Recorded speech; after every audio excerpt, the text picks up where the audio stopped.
Good morning, everyone. Bryan Armentrout here with the Food Safety Foundation. Happy Friday.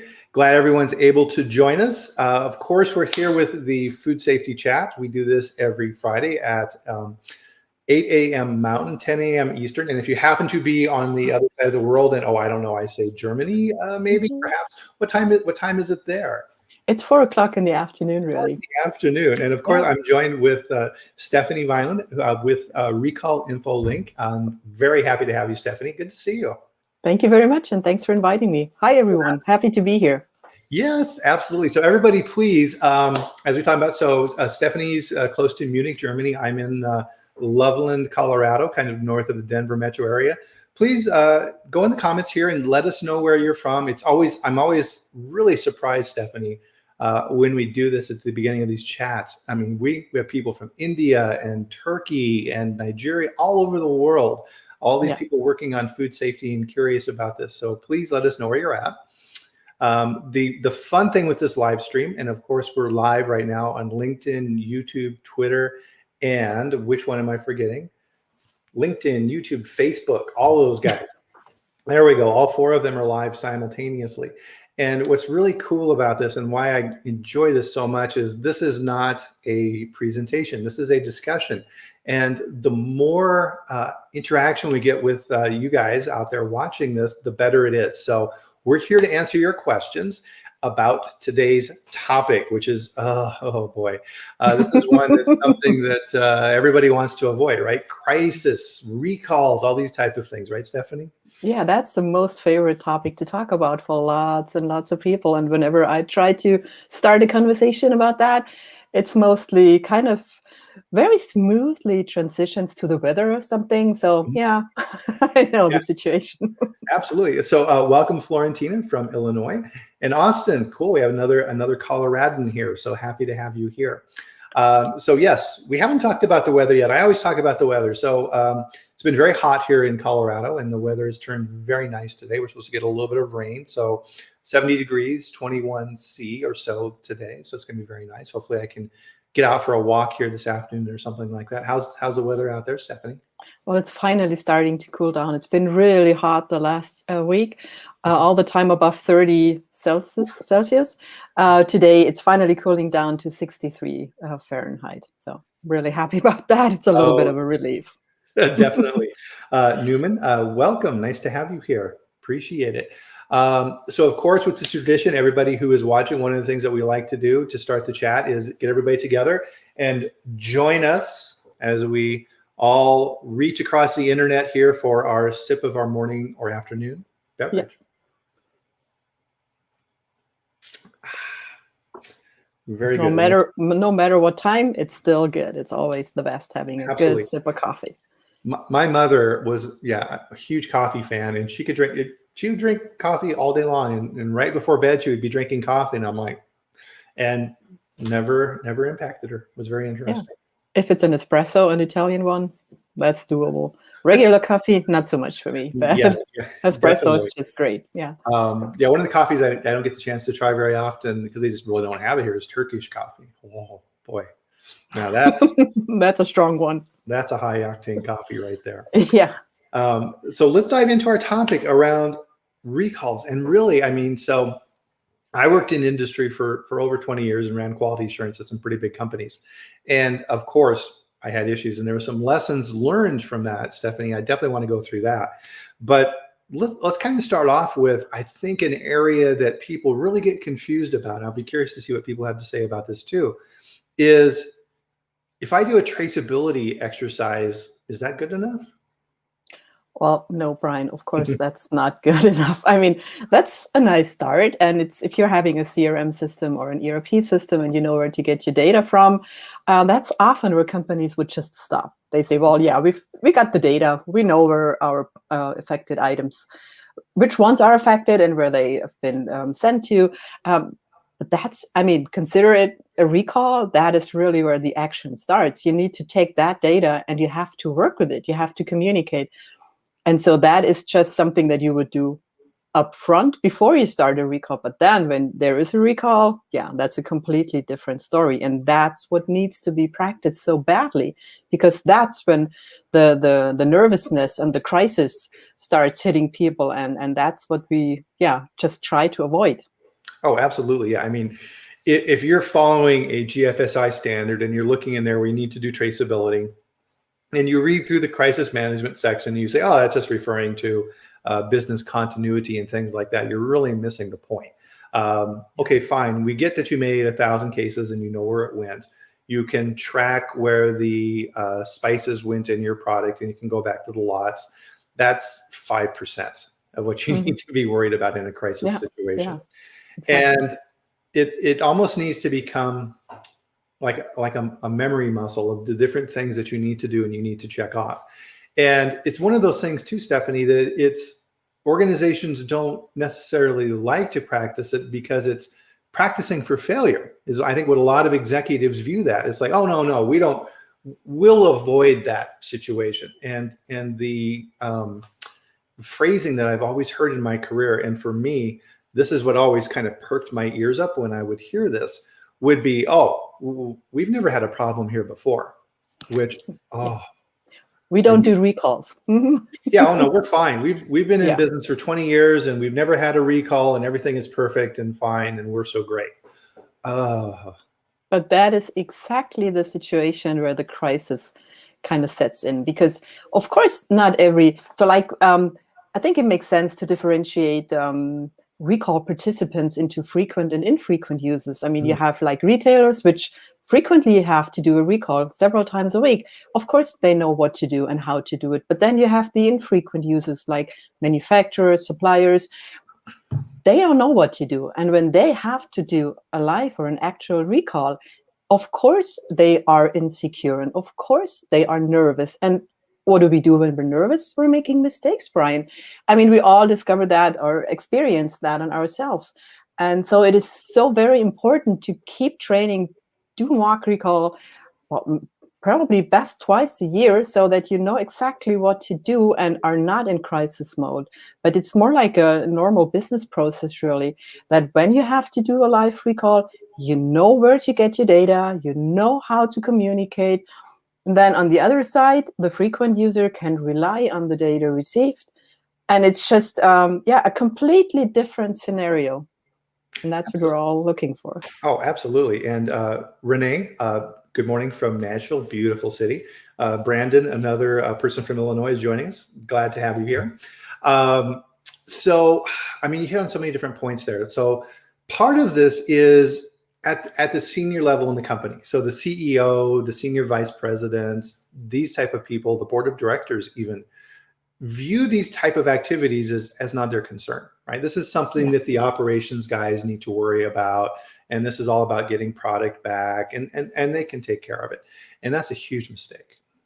Yeah, exactly. And as you said before, failure, I mean, isn't that exactly what we all learn and thrive through failure? I mean, that's how we learn. And that's so important.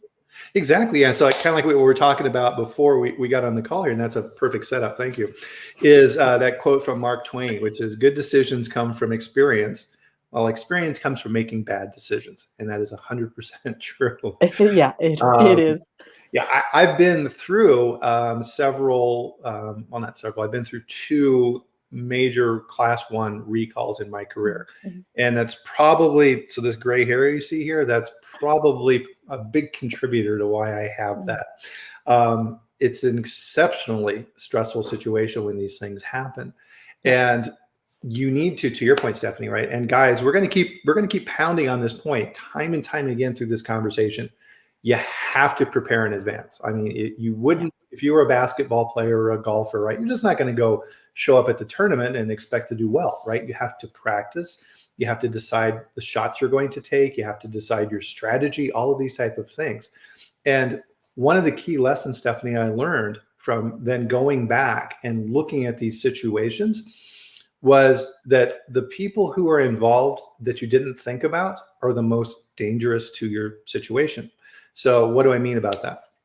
So let's say that you have a potential crisis situation And to your point, the retailers are used to this, right? They deal with hundreds of recalls. I used to know, he's since retired, Gail Prince, who has a consulting business now, was the head of quality for Kroger, a huge retail chain here in the US. And said he was dealing with over 300 recalls a year.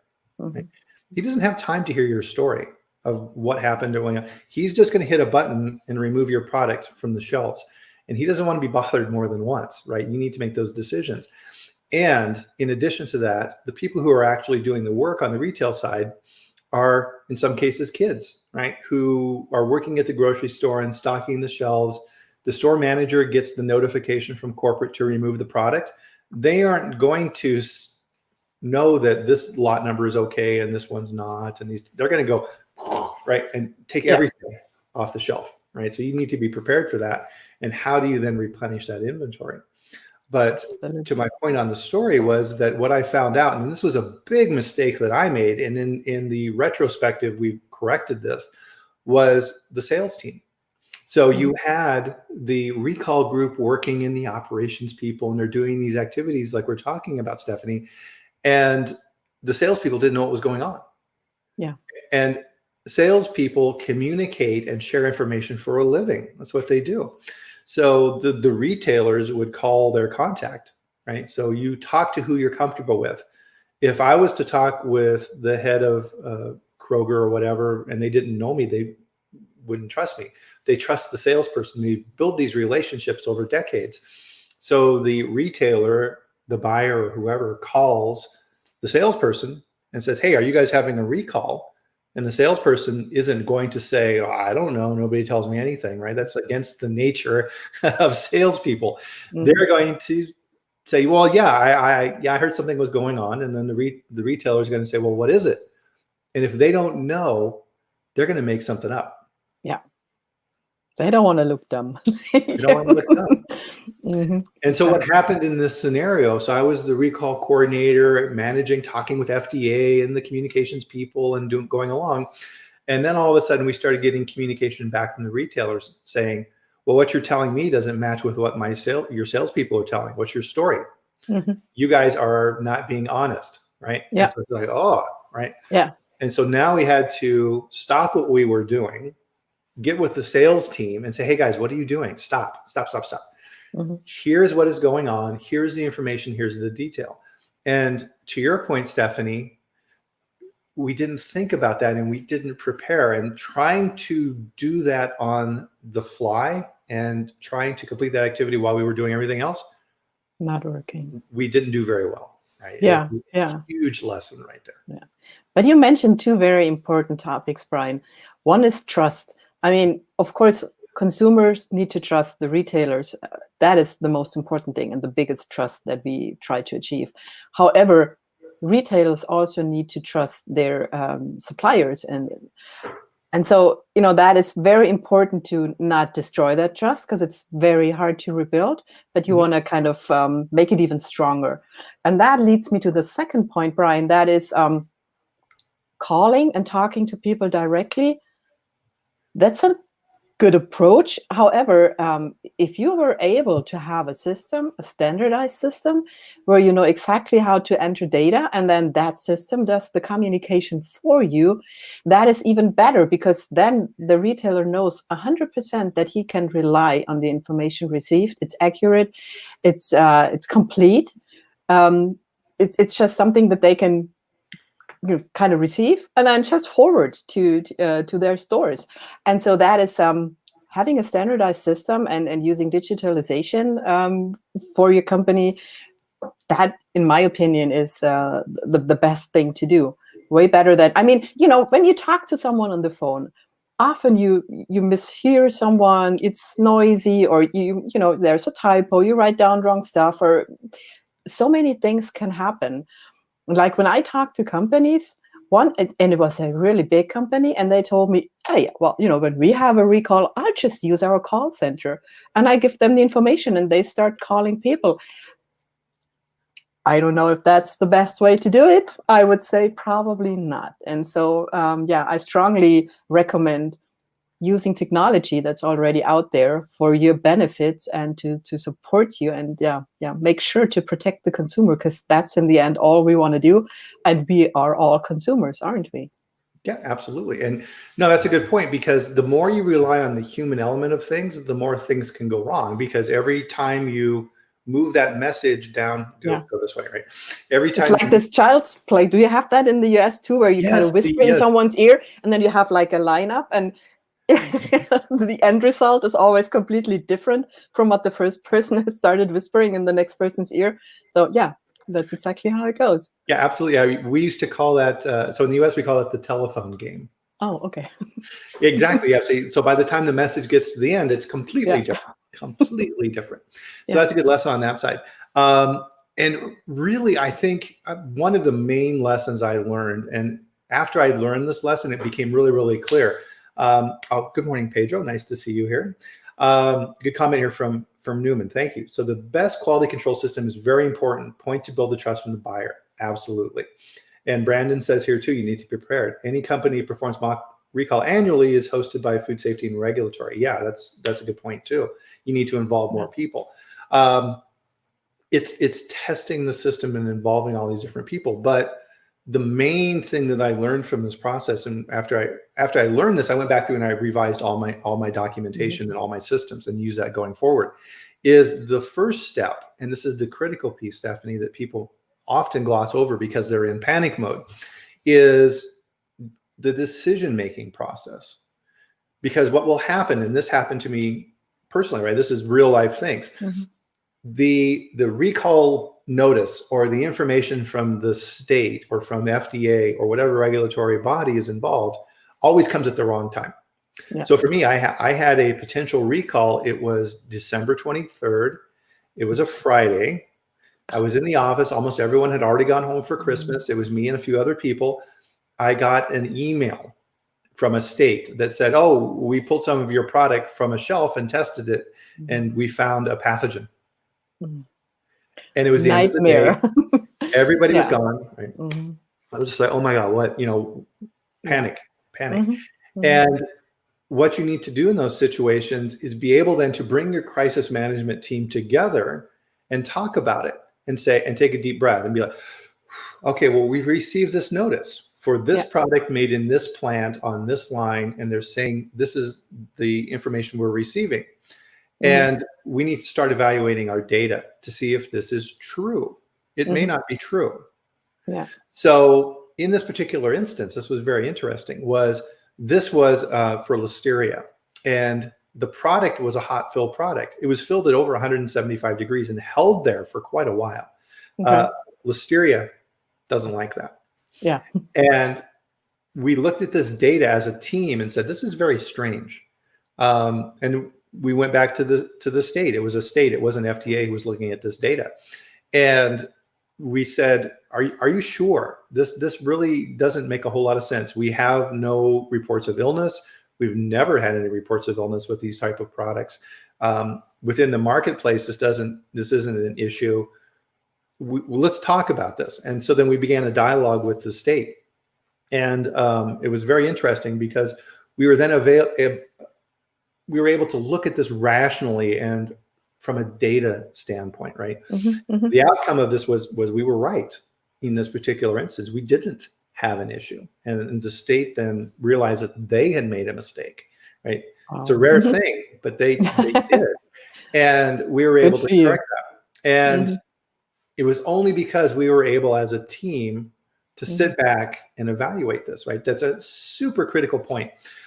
Because in the United States, with the regulations under the Food Safety Modernization Act and what you need to do under the reportable food registry, once you decide, Stephanie, that you have an issue, it's like, ooh, yes, we do have a potential problem here. You have 24 hours to let FDA know about that by law. You have to go into the system. You have to put the information in. The district office is notified, and then the recall process has started. And once it begins, there's no stopping it. And part of that preparation piece then too is knowing the mechanism of how all this works. Because when you put that information in, FDA is divided up into districts. that goes to the crisis coordinator for that district. You need to know who those people are. Now, you don't necessarily need to call and introduce yourself, but they have phone numbers, they have emails, and these guys are on call all the time because, food safety happens anytime. So you need to have those lines of communication ready once you make that decision. Now, let me circle this back to that point that you made earlier, Stephanie, because I think this is very important, and that's the trust element with the retailers. You need to be confident in your decision, and you need to understand what the product is that's involved. Are there other products involved? Is there rework involved in the process? What's the potential for this? Because the quickest way to break that trust with the retailer and with the public is to issue a recall and then having to expand that recall because you didn't do it correctly. Right. Yeah. And that's also a very important point is in regards of trust and building trust is I personally don't think having to do a recall is necessarily have you lose trust, but you have to do it right, and you have to be open and honest, and you have to be precise and clear. And if you do it that way, then consumers will see, well, they are caring for us. They act fast, they act accurate, and they provide all the information. They are not hiding anything. And so I can feel safe. And so even if you are a B2B company that mostly communicates, like manufacturer, supplier, retailer, but also getting the consumer on board with, like these kind of loyalty cards where you have where you are allowed to send out emails to the consumer directly, getting them on board through that option is also helps you stabilize the trust that the consumer has in your brand and in your company. Yeah, absolutely. My wife and I are huge fans of Costco here in the U.S. And they have an amazing system. So if they have a recall with the products that are sold in their warehouses, they can email the consumers directly and say, hey, that mashed potatoes you bought, there's been a recall. You need to bring that back to the store or throw it away. That's the level that you need to get to. And you can only do that through electronic systems. There's no way you can know who they are and contact all those people. I don't care how big a team you have. Yeah, and imagine calling everyone. No, that's just not working, Bryan, is it? I mean, you have, and that's also very important, in my opinion, when we're talking about recalls, using standardized digital systems. That just helps you, makes it so fast and so easy, and you were able to reach the right person at the right time, and time so often is of the essence when it comes to a recall. Yes, absolutely. Good morning, Vivian. Nice to see you here. Thank you for joining us.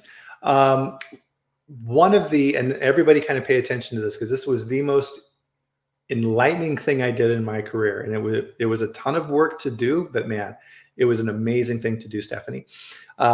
We actually got everyone together at a company I work for, and we did an exercise on a scenario of a potential recall. And what we did, and we had 50 or so people in a big conference room at a hotel. And we assigned people at tables. So people just went and sat at tables where they would normally sit. And then as I introduced what we were doing, I had packets of information. And each table represented a different party in the process. So I would go to a table and say, okay, you are retailers, you are grocery stores, you are convenience stores, et cetera. I went to another table and said, okay, you're the manufacturing plant. Don't open this envelope. And I gave it to them. And another table was sales, another table was legal, et cetera. And then I had a very, aggressive isn't the right word, but a very, very determined and headstrong regional quality person that I had. And I made her FDA. And I said, you are FDA.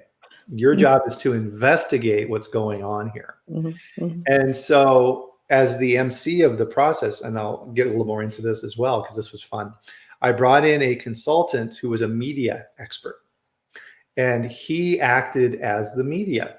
And he would go around and interview tables as to what they were doing.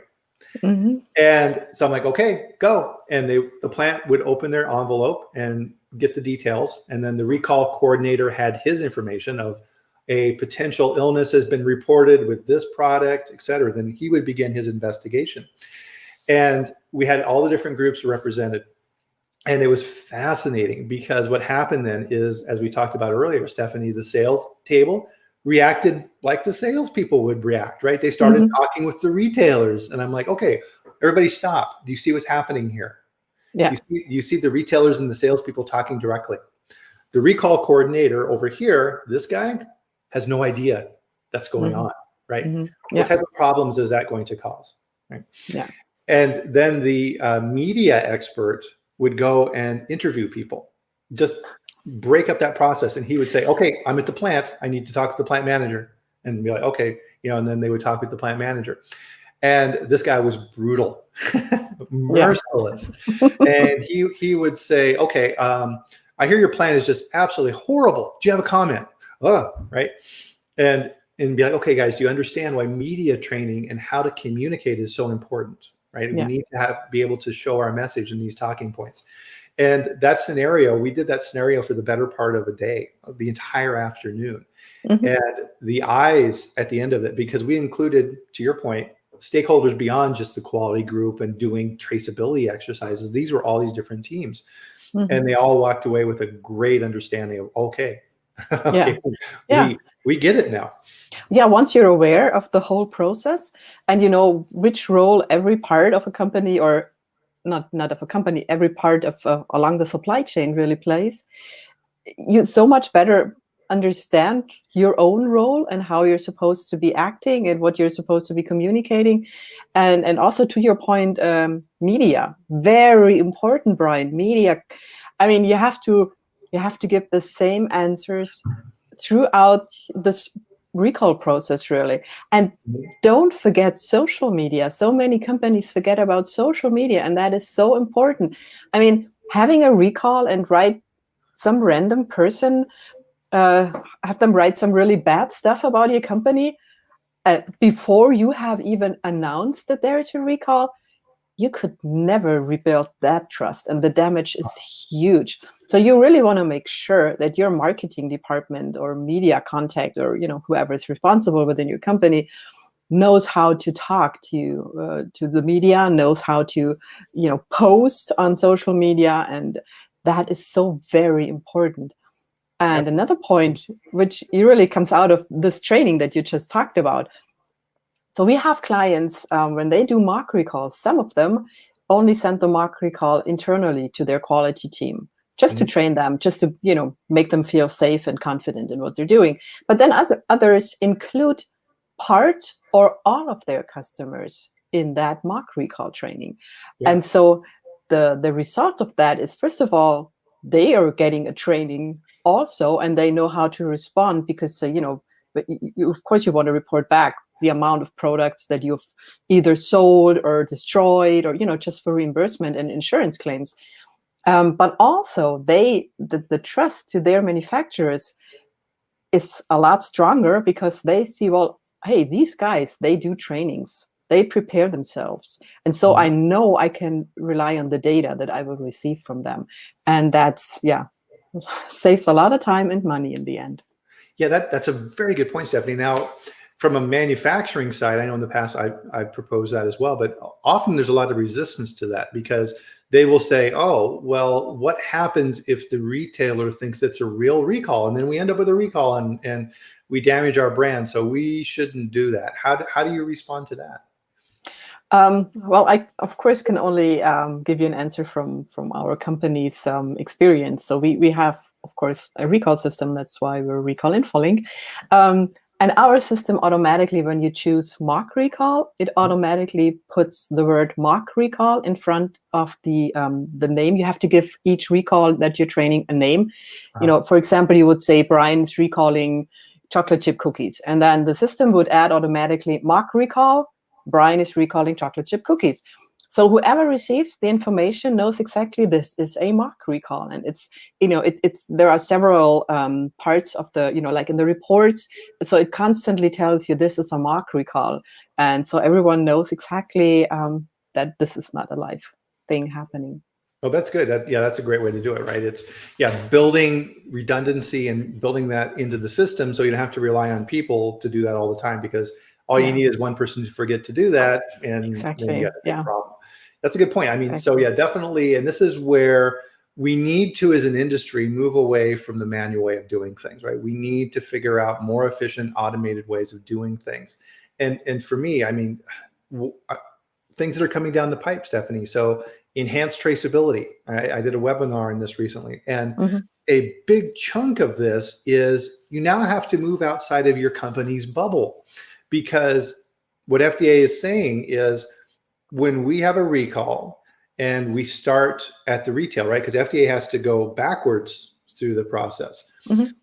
We have a hard time finding out who the actual manufacturer is, because lot numbers change and information Yeah, changes. So yeah. we're going to change this so that we can go directly for high risk foods directly to the manufacturer. And Hmm. then that's the responsible party.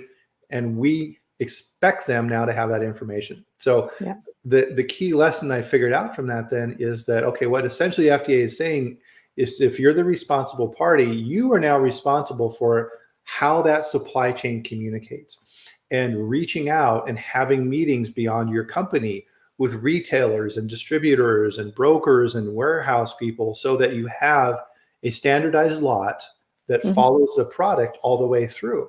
And you can't do that manually. No, no.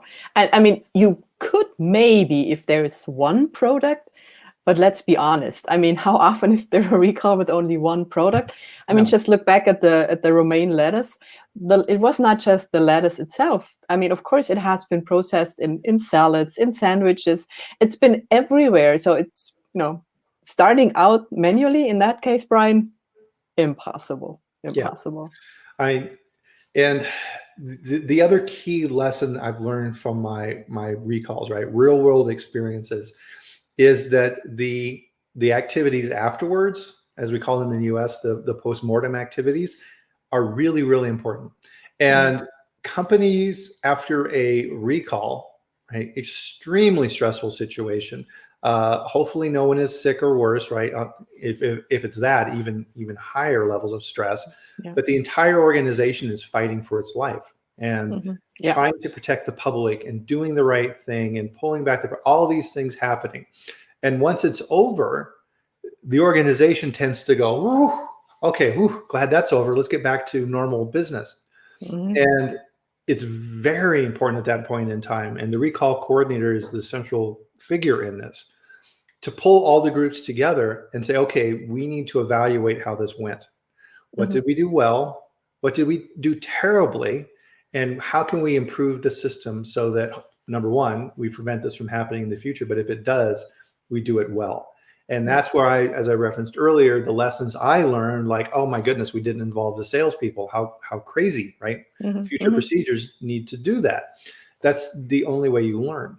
And an important piece of that during the process is the financial group. So you need to make sure that the CFO and his team are tracking the costs associated with the recall. Yeah. And the average cost of a recall in the US, Stephanie, is $30 million. If you're a Hmm. small company, you may That's not not think about doable. Yeah. that. You're Yeah. done. Um, Hmm. the organization needs to understand the threat to the business and the actual cost associated with that. And you can use that information to justify investments in those programs. Because Hmm. unfortunately, after the recalls happened, it was very easy for me to get funding to do additional testing and environmental monitoring and all these type of things, because now the organization understood the Yeah. threat and the risk, Yeah. right? So they Absolutely. moved from, well, we never had a problem before, to, oh my God. Yeah. We're Okay, close to bankruptcy. now we Yeah. understand. Okay, Hmm. yes. Yeah. Here's everything you need, Bryan. Go do what you need to do. Yeah. Yeah. And that shouldn't have to happen, right? Yeah. Communication and teaching, right? We often hear that phrase, managing up, right? This Hmm. is really, in quality, a huge responsibility then from the food safety standpoint that you need to take on, to teach the organization, and using these tools that we're talking about today, Stephanie, to educate on how important this is, because Hmm. ideally you want to keep it from happening, but if it does, you need to be able to respond correctly and quickly. Yeah. Absolutely. And did you know, Brian, that especially in the US, there are several insurance companies that cover costs for mock recalls with their pre-event fee? So that is something that I had learned just recently, and I think that's very important, because if you're a small manufacturer and you say, well, I'd like to train, but I don't think I have enough money, and I don't want to go to my management and don't want to ask for that. You might want to check your insurance policy, and so if the costs are covered, I mean, what's keeping you, right? There is no hurdle really to be trained and be ready and be prepared for a live recall, because the amount, I mean, in the end, it's no amount. It's just your policy fee, but no extra amount. And so that, if you kind of compare that to the cost of a recall, I think that's clear. That's amazing. That's why I love these conversations, Stephanie, is in what we do, we're constantly growing and learning. And you've just taught me something new. I didn't know that, right? And of course, it's in the interest of the insurance company to never have to pay a policy, right? So they want to work with you to make sure you have good systems. It's like going through driver's education training, right? You're going to get a lower insurance premium if you know how to drive properly. Exactly. It's the same thing with this.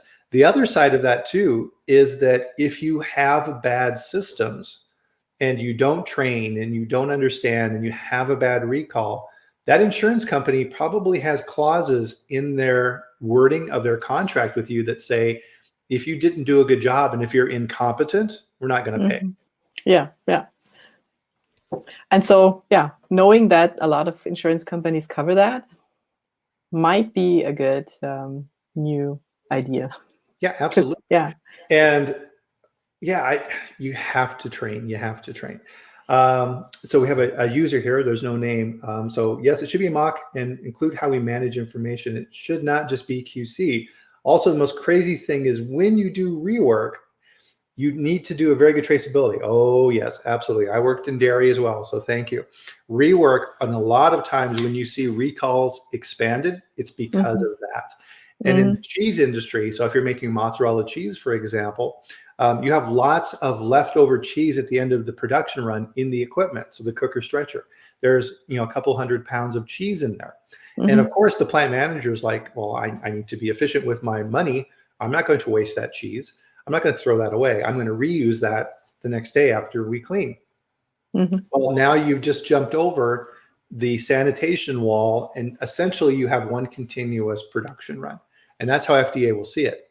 Yeah. So when FDA comes in to investigate the recall, that's one of the first things they're going to ask is, okay, how do you handle rework? What is your sanitation program, et cetera, et cetera. So when you see recall X, and then a week later you say recall X is expanding, a lot of times that's why. Yeah. And especially in dairy, I mean, you need to be so careful. Yeah. Oh, and absolutely. there are a lot of raw milk recalls going on lately. So there's a big one going on right now for yogurt. It's just such a sensitive product. Yeah. Yes, absolutely. So welcome, Mital. We're glad you're here, late or not. We're always glad that you're here. So thank you for joining us. So another point that I want to make as well too is, and I think that's part of our conversation here, Stephanie, as well, is that you don't have to do this all yourself, right? Don't think that you have to sit alone in your office, create all the programs, create all the training, test. There's lots of resources out there and lots of good systems now, like Recall InfoLink, where you can then put systems in place to make your life easier on this side. Also, you have to line up expertise in advance. So what do I mean by that? Is you need a good food safety lawyer, period. And the odds are your in-house lawyer is not the right person, because the lawyer at your company is focusing on mergers and acquisitions and contracts with the procurement team and HR things and things like this. It's not food safety. They don't.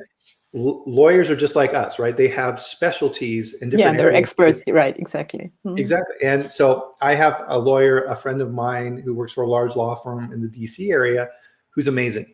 And I have used him for over 20 years. And There's 2 other colleagues in the office that I use as well too. And because of the relationship I've built with them, if I was still running quality of the company and I had an issue that had started, I know that I can pick up that phone 24/7 and I will get him, and he will be there to help me. And you have to have that expertise. Yeah. It gets back to that initial phase of the evaluation of, do we have a problem? They are going to provide that rational, logical, unbiased third-party view that will allow you to reach the right decision on the scope and size, and if you even have a potential recall situation. Absolutely, Bryan. And let me go back to this where you started, this last comment of yours, talking about someone sitting alone in your office.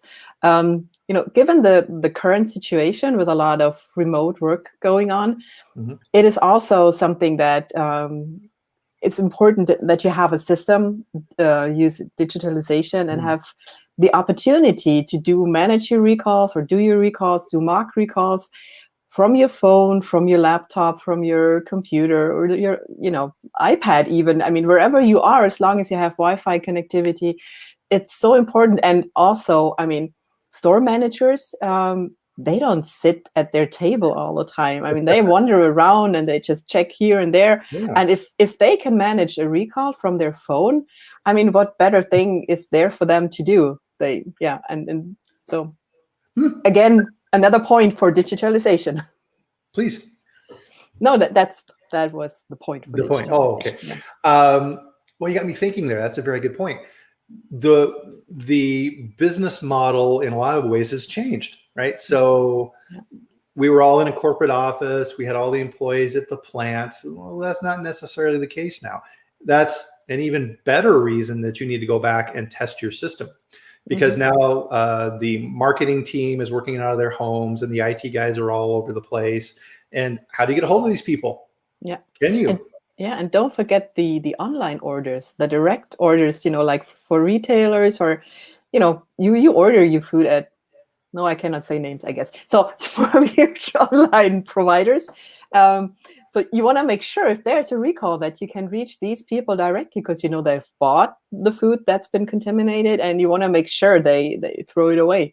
And so, you have to have that connectivity also. I mean, because the food industry is changing so quickly, right? You have these services now that box up meals, right? So that you can prepare in your home with different ingredients and recipes. Are your products going in those kits? Are your products being sold on large retailer locations online, where you can buy things and have them delivered overnight, right? There's all these new channels that are out there of how your products can get to consumers. It's just not going to the grocery store anymore. And I think the whole crisis with COVID and everything changed that model. Yeah. So you need to look at that and reevaluate your systems. That's a very good point, Stephanie. Thank you. You're welcome. Yeah, we just need to adjust and to use the tools that are out there and use them to our benefit, and not be scared or afraid or hesitant to use them. I mean, they're there. Go for it. Make your life easier. Yeah. So, Raphael, always good to see you here, my friend. It is true, and at the same time, a shame that the best support to talk about recalls is money. That's true, right? Yeah. It's kind of it's human nature, right? That you don't pay attention to what's not there. We all buy automobile insurance, right? And if we're good drivers, the odds of us having a wreck are pretty small. But if it happens, you're going to be glad it's there. Yeah. Very, very good point, Raphael. Thank you. So, wow, 43 minutes. Time, of course, is flying, Stephanie. So let's try and bring this back up to the 30,000-foot view perspective and kind of summarize this for everybody on what we've been talking about here on product recall. So for me, I'll start off the conversation, is that preparing is absolutely critical, and you need to always break it down into 2 phases: the evaluation phase and then the execution phase. And you really need to have 2 separate documents that deal with that, of how you do that, so that it's clear in everyone's mind that they're not the same thing. Yeah, absolutely. You're absolutely right, Bryan. be ready, be prepared, use a standardized system for doing not only your mock recalls, also your recalls. Have reports being generated. That is something we haven't talked about at all. For your compliance needs, for reimbursement claims, insurance claims, all these things coming together, implementing best some standards, like GS1 standard or any other, communicating in a standardized way, keeping track of actions inbound and outbound, the whole thing really, working with the responses you've received. It is a nice package if you're aware of it and if you have a solution how to best approach it and train it, and all to support the consumer. Yep, absolutely. And practice, practice, practice. Absolutely, right? Brian. And if you think that doing a traceability exercise is all you need to do, God help you, because you're going to be in for a very rude awakening if something does happen. Oh, yeah.